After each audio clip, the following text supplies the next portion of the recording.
Hi everyone, let's go through my micro and low time frame scenarios, including potential trading setup, starting with my micro Elliott Wave scenario on Bitcoin, where we're looking for a 3-wave move in W, a triangle in X, and then eventually a 3-wave move in a wave Y. As you can see, the target area for a wave Y, the white box over here, has confluence with my blue target box that I've been talking about in a couple of videos by now as an interesting target. And what is interesting to know is that this white target box over here is between the 0.618 and the 1. And this is important because if wave X is a potential triangle, the target for a wave Y is lower. So the normal target, usually with a wave Y, if wave X is not a triangle, as you can see with this white count over here, as the white count is then also a WXY in this particular scenario, the most common target for a wave Y is actually between the 1 and the 1.236. That is what happens normally. But if wave X is a triangle, the most common target for wave Y is between the 0.618 and the 1 to 1. So that would fit very, very nicely with this scenario where the invalidation is basically taking the highs at 31K over here. Now, if you then also look at this triangle, I think it is important to notice that we had bullish divergence at this wave E. So we also had some news coming in, as mentioned, at 2:30 Central East European time, which is right at this red candle over here. And we created bullish divergences during the drop. So this is the triangle that we're looking at.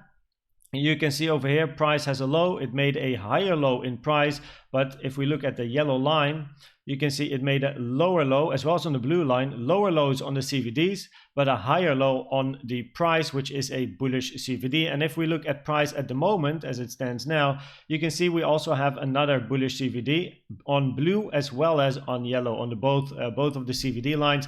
So price creating a higher low, but then on the CVD creating lower lows, which is a bullish divergence. Now, it doesn't have to play out. It can be leading, meaning price can follow the CVD to the downside.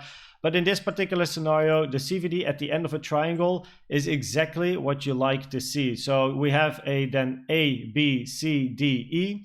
And what I always enjoy seeing is that if we are working on a wave E of a triangle, that it creates divergences with a wave C, in this case creating bullish divergences, where the main target for the divergences is taking the high of D. That is what happened with this move over here, and then eventually it found continuation where it now found resistance at the daily naked point of control of the 26th of April, this range over here. Then we move down in 3 waves over here at the moment, where now we then have bullish divergences between these lows. So higher low in price, lower low in CVD, bullish divergences where the main target is taking the high over here at 29.6K. But of course, potentially it might find continuation. However, it might also wick this high and then continue to the downside in maybe a bigger 3-wave corrective structure.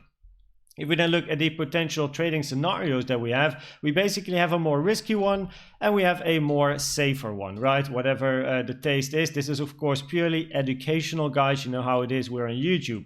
Where the first scenario, the one on the left, the one more risky, basically means if price is pushing to the upside, first of all, if volume is very, very much increasing to the upside, always be very careful because it might more like be maybe an impulsive structure to the upside. But in this particular scenario, when price is entering this target box area over here, entering with a short stop loss above the high at 31K, which is a very, very clear invalidation, and then a move to the downside expected in this particular scenario. So basically, you could say it like you might catch a knife, like trying to catch the high, right? A more safer option is where price is going to make a high, retrace, make a lower high, potentially some bearish CVDs between the 2 highs, and then moving to the downside. And then the entry would be the second high where the bearish CVDs are created. Stop loss is then above the first high, or if you want to play it safe, better safe than sorry, at 31K. Again, educational, based on Elliott Waves, based on the fact that we might have an important Elliott Wave target over here for then eventually a move to the downside, which I'll show you on the medium time frame count. So if we now, or the low time frame, or no, the medium time frame count, sorry, I'm confusing myself here, where this is what I'm looking for at the moment. I have 3 to show you. This is for me at the moment my preferred one, where we have then a 5-wave structure to the downside in a 1, 2, 3, 4, 5. Wave 2 retracing to the golden pocket. Little bit of a weird wave 1 structure, one can say. This being a 1, 2, and then another 1, 2, 3, 4, 5, and then another, then from this 4, 5. So quite a long structure for a wave 1, but okay, it's possible. Then we have a wave 2 zigzag, a 4 corrective wave, and a very, very weird wave 5 over here. So this is very awkward to count, not gonna lie. That is also why I have an alternative to this, which I'll show you in a second. In this particular scenario, what we have been looking for is a move to the upside, and then this being a wave W, which is a zigzag structure in here. So some sort of a zigzag structure in this wave W, followed by a 3 wave in X, and then eventually a wave Y to the upside, where as you can see right now, price has closed 1 hour candles above the 886 retracement from the high of W to the low of X.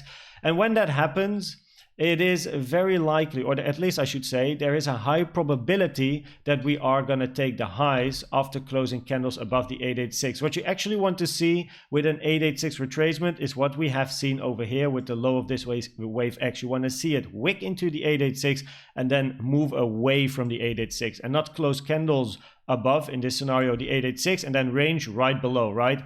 This is not bearish. This is more bullish, where it's more likely the highs over here are going to be taken at basically 30K, right? So in this scenario, what happened over the past few days is we had this move to the upside, where if this was going to be a 3-wave move, because the first move to the downside is a 5-wave structure over here, right? And if this is a 5-wave structure in then either a wave A or a wave 1, then the corrective 3-wave structure that you get is not allowed to go above the origin of this impulsive structure at 31K. Now, when we had this move to the upside and price was ranging over here, I said, well, this wave B or X to the downside has to retrace really, really deep for the target of wave Y to be below this high over here, because the main target of a WXY or an ABC is the 1-to-1 trend-based fib extension taken from the low of 5 to then the high of W or A to then the low of wherever wave B or X is going to be. Now, eventually X and or B, right? In this scenario, X, because I think this is more like a 3-wave structure to the upside instead of an impulse. That's why it's a WXY, it's a 333. But in this scenario, wave X retraced all the way to the 886, which is exactly what you wanted to see in order for this to be a 3-wave structure, because now the 1-to-1 that is taken from the low of 5 to the high of W to the low of X is very nicely positioned also inside this target box, which is between 30.2K and 30.4K. Price bounced over here on a couple of confluence levels. We had the point of control, of course, the 886, but the volume levels were the daily naked point of control and the current weekly point of control as well, besides then, of course, the point of control of the range.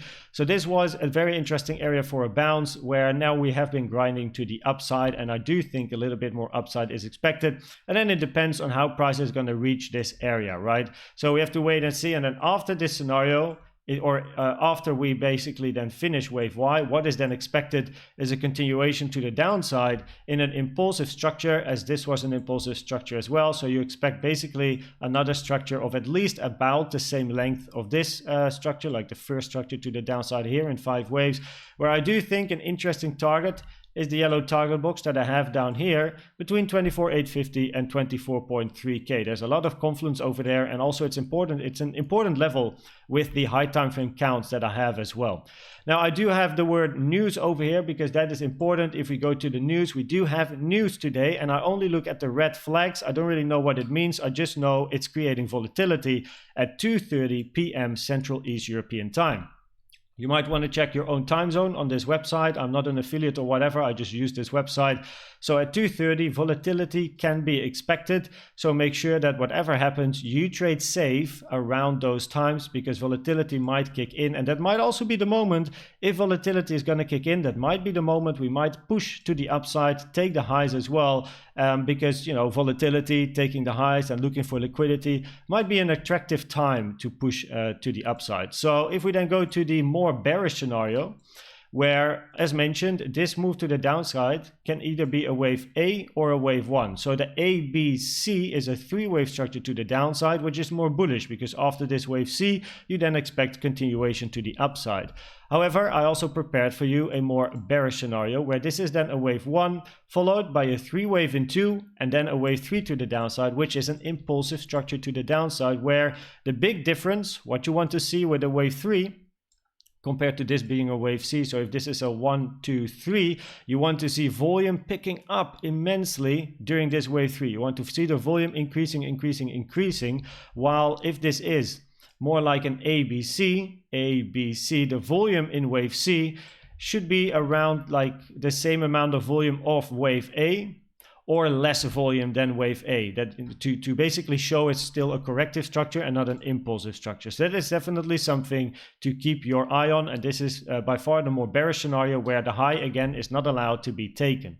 And if we then go to my final scenario over here, we're thinking about an ABC expanding flat. So in this particular scenario, we have this move down as a three-wave structure. Yes, so it might start to become a bit complex, of course, but because this potential wave 5 in the impulse to the downside in this scenario, right, we have then a 1, 2, 3, 4, 5. Because this wave 5 over here, and let's zoom into that with this structure, because it is so weird, it's such a weird wave 5, I was thinking about how can this still be part of a corrective structure.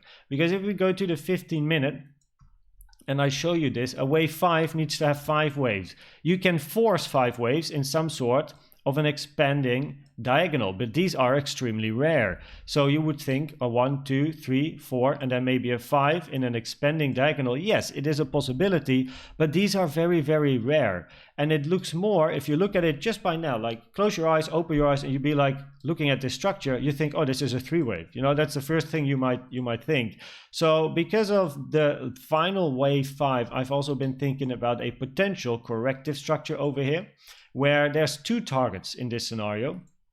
So this is a WXY then, so a 3-wave structure, and then a much longer 3-wave structure. In the W we have a zigzag, in the X also a zigzag, and then Y more like a corrective sideways complex structure, which is then the end of a wave A in this scenario. Then we have, or a W actually, I didn't put that on the chart, but at least it's a 3-wave structure. Let me actually do this, because this is now important in my explanation, because this is a WXY over here. So just to make sure that we cover all grounds and that I can truly explain to you what I mean. So with a WXY, usually wave X is not taking the highs, usually that is. So we have a 3-wave structure, right, with a WXY, or we have a 5-wave structure with an ABC expanding flat. So for wave X, the target is going to be the target that we have been looking at all the time with the previous scenarios. It's over here around my target box as well, maybe taking these highs for a bit of liquidity, but then you want to see it move to the downside. So the invalidation of the setup is taking the high at 31K. But the other scenario is that if price might keep pushing to the upside, because for a WXY, right, the most common target area is between the 1 and the 1.236. This is the target area for the blue wave Y in a WXY. However, a rare target for this blue wave Y is the 1.618 in orange over here. It's a rare target, but not a, it's still a target, right? And the 1.618 is right inside the 1.236 to the 1.38, which is the most common target for a potential wave B, and this being an A, B, C. So this is, yes, the most common target for the blue wave Y, but a rare target for wave Y over here, the 1.618, is positioned right inside the most common target for an expanded flat wave B, and this being then an A, B, C. And we also have the 2022 range highs at 32.4K, where the 1.618 is basically on top of that level. So that is why if price would continue pushing to the upside, this of course becomes invalidated. But then this is the next potential scenario I do have on the chart, where then the short is entered over here, stop loss somewhere safely above at least the 1.618 at 33.7K, and then trading it potentially to the downside for a wave C. Of course, again, it's educational, right? We're on YouTube. I'm not a financial advisor, but based on Elliott Waves and the scenarios that we have on the chart, this is definitely a possibility. So this being said, I hope this video was helpful or valuable to you. Please check out the macro and high time frame video if you're interested. And for now, thanks for watching and subscribing, and I will see you at the next one. Bye bye.